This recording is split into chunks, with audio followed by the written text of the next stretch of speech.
Le Nasdaq, c'est bien plus qu'un simple indice boursier. C'est un peu le sismographe de notre époque, de l'ère du numérique.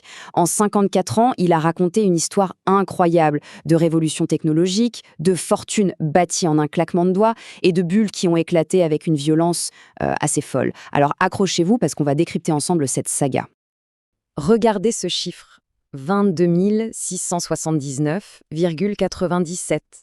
C'est le sommet, le pic historique que le Nasdaq a touché tout récemment. Ça symbolise une concentration de puissance, de richesse, du jamais vu.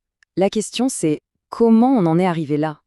Et pour bien mettre ça en perspective, il faut savoir qu'au tout début, en 1971, l'indice était à 100 points. Oui, 100. Faites le calcul, sa valeur a été multipliée par 227. C'est un parcours juste extraordinaire en un peu plus de 50 ans.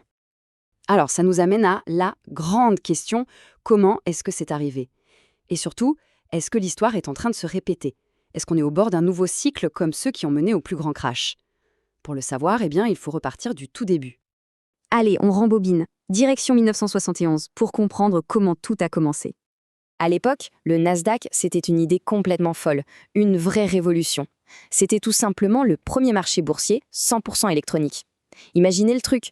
Pendant que sur les autres places boursières ça criait, ça s'agitait dans des salles bondées, le Nasdaq, lui, il misait tout sur les ordinateurs. Il a été pensé dès le départ pour être le refuge, la maison des boîtes innovantes, des entreprises du futur. Et forcément, avec un ADN pareil, tourné vers la tech, le Nasdaq s'est retrouvé au cœur de la toute première grande folie spéculative de l'ère numérique. Je parle bien sûr de la fameuse bulle Internet. Alors, regardons un peu cette ascension de plus près. Tout part d'un point très bas en 1974, après la crise pétrolière. Et à partir de là, c'est une montée quasi ininterrompue pendant 25 ans. D'abord, il y a eu la révolution des PC, les ordinateurs personnels, et puis bien sûr l'explosion d'Internet. Le résultat est juste dingue. Une hausse de plus de 9000% pour atteindre un sommet en mars 2000. On est en pleine euphorie spéculative. Et puis, d'un coup, brutalement, la musique s'arrête. Le rêve de la tech vire au cauchemar pour des millions de gens. L'ampleur du désastre, elle est sidérante. On parle d'une chute de presque 78%. C'est énorme. En à peine 2 ans et demi, envolé. Quasiment tous les gains des 10 dernières années ont été balayés. Et derrière ce chiffre, il y a des histoires, des destins brisés. Des boîtes comme Pets.com, par exemple, qu'on nous vendait comme le futur du commerce, elles ont fait faillite en quelques mois à peine. Et même un géant, un titan comme Yahoo, qui valait 125 milliards de dollars, a vu sa valeur s'évaporer. 96% en moins. C'est presque inimaginable. Mais bon, comme souvent, après la destruction, vient la reconstruction. Et ce qui va émerger des décombres de cette bulle Internet, ça va être encore plus puissant. Et c'est vraiment là que tout bascule. D'abord, on a les survivants. Une entreprise comme Amazon qui a survécu à une chute de 95% de son action a prouvé que son modèle économique tenait la route. Et surtout, on voit arriver une toute nouvelle génération de titans, Google, Facebook et bien sûr Apple, qui avec l'iPhone en 2007 va tout simplement poser les bases de la prochaine grande révolution. Mais attention, la route n'est pas encore un long fleuve tranquille. Loin de là. La crise financière de 2008, la crise des subprimes, arrive et elle va servir de test de résistance ultime. Le Nasdaq replonge lourdement de plus de 55%. C'était le crash test pour voir si ces nouveaux géants étaient vraiment solides. Et c'est justement de ce creux, de ce point bas post-2008, qu'est né le deuxième grand cycle de croissance, celui dans lequel on est encore aujourd'hui. Et cette fois, le carburant, la nouvelle force motrice, c'est l'intelligence artificielle. Le résultat, il est spectaculaire. Une hausse de, tenez-vous bien, presque 1700% depuis le point bas de 2009. C'est tout simplement la deuxième plus longue période de croissance non-stop de toute son histoire. Un cycle qui dure maintenant depuis 16 ans. Alors, comment on en est arrivé là? En fait, cette ascension s'est faite en 4 grandes étapes. D'abord, il y a eu l'argent facile, les liquidités injectées massivement par les banques centrales. Ça a permis de nourrir la domination des GAFAM.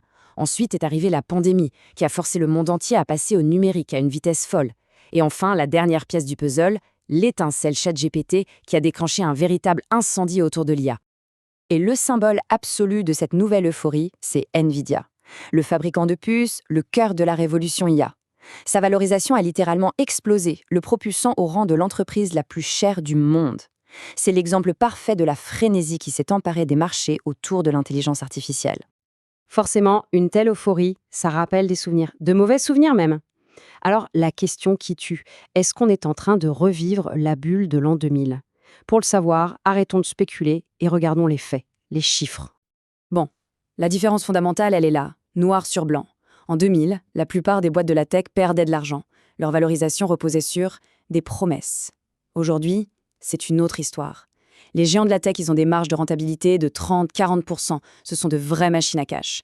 Et même les valorisations, ok, elles sont élevées, mais ça n'a rien à voir avec l'époque. On parle d'un PER, le ratio qui mesure la cherté d'une action, qui est autour de 32 aujourd'hui. En 2000, il était à près de 200. Le verdict, il est donc un peu en deux parties. D'un côté, si on regarde le sentiment du marché, l'ambiance, oui, ça ressemble beaucoup à 2000. On a cette euphorie, ce discours du «cette fois c'est différent» et surtout cette peur de rater le coche, le fameux FOMO. Mais de l'autre côté, si on regarde les fondamentaux, les chiffres, là, la situation est radicalement différente. Aujourd'hui, les entreprises qui mènent la danse sont incroyablement rentables et solides. Au fond, cette phrase résume parfaitement ce qu'est le Nasdaq. Il a survécu à tous les crashs, à toutes les crises, parce qu'il incarne cette idée de transformation permanente. Les entreprises, elles peuvent mourir, les bulles, elles peuvent éclater, mais l'innovation technologique, elle continue toujours d'avancer. Et tout ça, ça nous amène à une dernière question, une question un peu vertigineuse. Le premier grand cycle de croissance du Nasdaq a duré 25 ans, celui qu'on vit actuellement en est à sa 16e année. Alors si l'histoire se répétait à l'identique, on ne serait qu'aux 2 tiers du chemin. Mais on vient de le voir, les fondamentaux sont très différents cette fois-ci. Alors la question reste ouverte, est-ce qu'on est plus proche du début de la fin ou de la fin du début?